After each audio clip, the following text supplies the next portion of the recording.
This is not a story about a quick temper or a simple burst of anger. This is the chronicle of a cold, surgical demolition, a structure-by-structure takedown of a man who believed his power and his charm made him absolutely untouchable. This is the story of Victor. He was a master craftsman of deceit, a high-flying executive who built his glittering, enviable life on a foundation of meticulously fabricated lies. He thought his secrets were sealed in an impenetrable vault, guarded from the one person who knew him best, his devoted wife, Amelia. But Amelia was not just devoted, she was observant. And when the truth finally emerged, she didn't just walk away and mourn her loss. No. She enacted a calculated years-in-the-making retribution that didn't just end his marriage, it systematically dismantled his entire existence, his career, his family, his fortune, and his freedom. How did a quiet, loving partner transform into the architect of her husband's total public ruin? How did she manage to take his whole world apart, piece by damning piece, and send him directly to federal prison? That, my friends, is the kind of deep dive into calculated, elegant retribution we specialize in here at Pro Revenge Narratives. If you are tired of villains getting away with it, if you crave justice served cold and clean, then you are in the right place. Take a second right now, hit that subscribe button, and ring the bell. You don't want to miss a second of Victor's agonizing fall. Trust me, he certainly never saw his own downfall coming. The world saw Amelia and Victor as the quintessential power couple. They met in college, he the ambitious, silver-tongued student body president, she the brilliant but reserved art major, always a few steps behind him, holding him up. Their life was a postcard, a sprawling, custom-built home in an exclusive suburb, 2 bright children named Chloe and Ben, and the relentless, driving success of Victor's career. He was the vice president of development at Nexus Tech, a publicly traded software company that was the darling of the financial press. Victor was the picture of corporate achievement, tailored Italian suits, a ready, commanding laugh, and a reputation for being a ruthless but highly effective dealmaker. Amelia, the quiet force behind the man, had parked her promising freelance graphic design business to manage the complicated logistics of their successful life. She organized the charity galas, ran the household, and most importantly, was Victor's emotional sounding board and unwavering advocate. She believed in him implicitly. Their marriage was not just love, it was a deeply invested, mutually supportive institution built, she thought, on the unshakable pillars of Victor's professional integrity and their shared financial transparency. The first hint of rot was subtle, masked by the sheer volume of Victor's success. It began with an unusual spike in late-night conference calls and unexplained emergency business trips. He'd always been a workaholic, but this was different. He developed a short fuse, snapping at Amelia over trivial things, then immediately apologizing with excessive gifts. The real alarm, however, sounded not in their home, but in their finances. Amelia, who handled the household budget, noticed small, odd discrepancies. Hundreds of dollars disappearing from the joint savings account, listed vaguely as miscellaneous professional expenses. Victor, when asked, would always wave it away with a practiced air of secrecy. It's highly sensitive, darling. Small, quick investment seed money. Totally off the books until we flip it. You know I handle the big picture. His confidence was like a tranquilizer, and Amelia, conditioned to trust him, let the doubt fade. The full, stomach-churning scope of his betrayal was exposed not through high-stakes drama, but through the mundane carelessness of a man who thought himself invincible. Victor was on one of his urgent business trips, and Amelia needed to print a school form using his rarely touched personal laptop. As the machine whirred to life, a partially minimized browser window reappeared. It wasn't Nexus Tech. It was the login screen for an unfamiliar, drab, offshore banking portal. Even worse, an open email tab contained a communication from a law firm in the Cayman Islands, discussing a quarterly dividend disbursement and referencing the Aegis partnership. Aegis. It was the same name she had seen on one of those vague professional expense receipts months ago. The blood went cold in Amelia's veins. This wasn't professional stress. This was something dark, organized, and hidden. She did not panic. She did not scream. She did not call her lawyer. She did what her own personality had trained her for. She became meticulous. Over the next 2 weeks, while acting the role of the devoted, slightly concerned wife awaiting her husband's return, She executed a covert operation right under his nose. Victor had made a crucial mistake. Overconfidence had made him sloppy. His passwords were variants of their children's names. Within hours, Amelia had full access to his hidden life. What she discovered was a meticulously layered deceit that stole her breath. Victor wasn't just investing on the side, he was systematically and criminally embezzling funds from Nexus Tech. He had set up multiple dummy shell corporations, the Aegis partnership being the primary one, to siphon millions of dollars under the guise of fake vendor contracts and bogus software licensing fees. The stressed audit she had dismissed months ago was the company scrambling to explain the disappearance of funds. And the money wasn't just for investments. It was funding a lavish secret life, a high-end, fully paid-for apartment downtown, and a 3-year-long affair with a younger woman who was living large on Victor's stolen corporate payroll.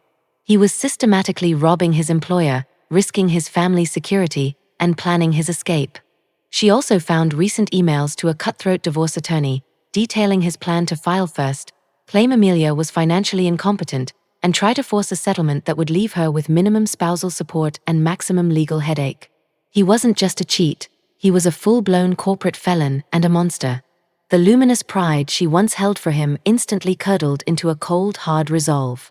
The moment Amelia finished printing the last page of the Shell Company ledger, a spreadsheet detailing every single fraudulent transaction since 2018, was the turning point.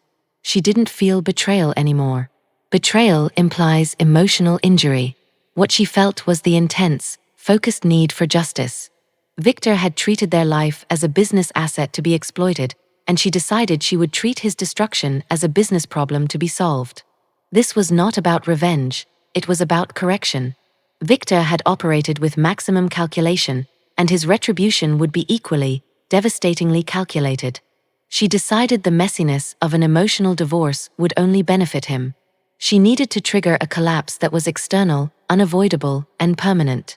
Her plan, dubbed simply the contingency, was a masterpiece of legal and financial precision, targeting the 3 pillars of his arrogance: his corporate standing, his financial stability, and his cherished freedom. Phase 1, the firewall and legal sanctuary. The first step was defensive. Amelia immediately retained the most formidable forensic accountant and a top-tier white-collar criminal defense attorney, not to defend Victor, but to ensure she was fully protected and that her evidence was ironclad and legally admissible. They helped her legally establish a new, separate bank account for her personal income and the children's funds, and file a confidential legal notice. Not a divorce petition, but a petition for injunctive relief, that placed an immediate, sealed freeze on the liquidation of their primary family home and the children's college savings accounts. Victor wouldn't know about it, but he was legally paralyzed from emptying their accounts or selling the house from under her. He thought he was preparing his exit strategy. She was already blocking his every move. Phase 2, the corporate deconstruction. This was the core of the kill shot. Amelia knew that exposing Victor internally was the only way to achieve maximum devastation. If she simply went to the police, Victor's expensive legal team would drag it through the courts for years. But if she exposed him to Nexus Tech, the company itself would become her most powerful weapon. Victor's crime was a material financial fraud, which put the company at risk of SEC penalties and massive shareholder lawsuits. She spent 4 solid weeks collating the evidence into a single, cohesive, irrefutable report.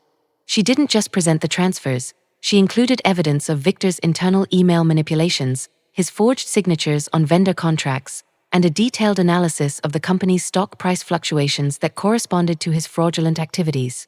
She packaged it into a professional, anonymous-looking binder labeled Internal Risk Assessment, VP-level fraud. This wasn't a wife seeking revenge. This was a concerned citizen delivering a corporate bomb. The seeds of retribution were planted in a filing cabinet, awaiting the perfect detonation window. Phase 3, the timing and execution. The most crucial aspect was the when. Amelia waited for the perfect moment of maximum hubris. That moment arrived when Victor's official promotion to Chief Operating Officer was announced. A massive, public, company-wide event scheduled for the first Friday of the following month. Victor would be at his absolute peak of power, visibility, and arrogance. The fall had to occur from the highest possible altitude. The night before the promotion ceremony, Victor was insufferable. He was packing for a triumphant closing dinner and told Amelia to simply order pizza for the children, claiming his time was far too precious for domestic concerns. He left the house at 7 a.m., walking into his office not knowing it was the final time he would walk in as a free man. At 8:30 a.m., Amelia was not cleaning up the breakfast dishes. She was sitting in a downtown office building with her lawyer, Mr. Henderson, presenting her meticulously prepared report to Nexus Tech's CEO, the General Counsel, and the Head of Internal Investigations. Mr. Henderson had ensured the meeting was mandatory by leveraging the sealed injunctive relief petition, legally demanding a review of information pertaining to material corporate risk.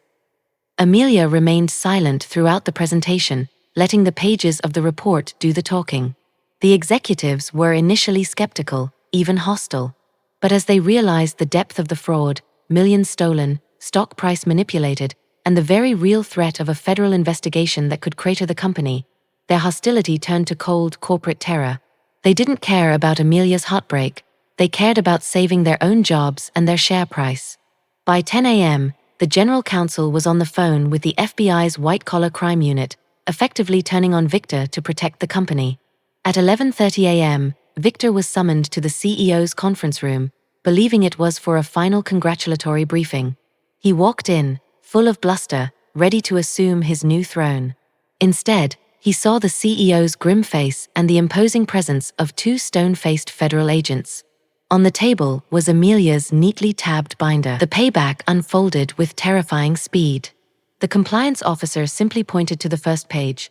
"Victor, can you explain this $3.5 million transfer to a consulting firm that, according to the documents provided, has no employees and is registered to the same P.O. box as your downtown apartment?" Victor's face went from pale to ashen. He tried to deny it, to lie, to charm his way out, but for every stammered excuse, the FBI agent calmly presented another printout from Amelia's file, a bank record, a forged signature, an incriminating email. His lies had been neutralized by his wife's thoroughness. Within minutes, Victor was not only fired but was being read his rights by federal agents right there in the executive boardroom. His company phone and laptop were confiscated. The last sound he heard in his corporate sanctuary was the click of handcuffs. He was led out the back entrance, his corporate life ending not with a triumphant announcement, but with a walk of shame past loading docks and dumpsters. He immediately called Amelia from the precinct, his voice a terrified shriek of rage and disbelief, threatening to destroy her. But Amelia wasn't answering.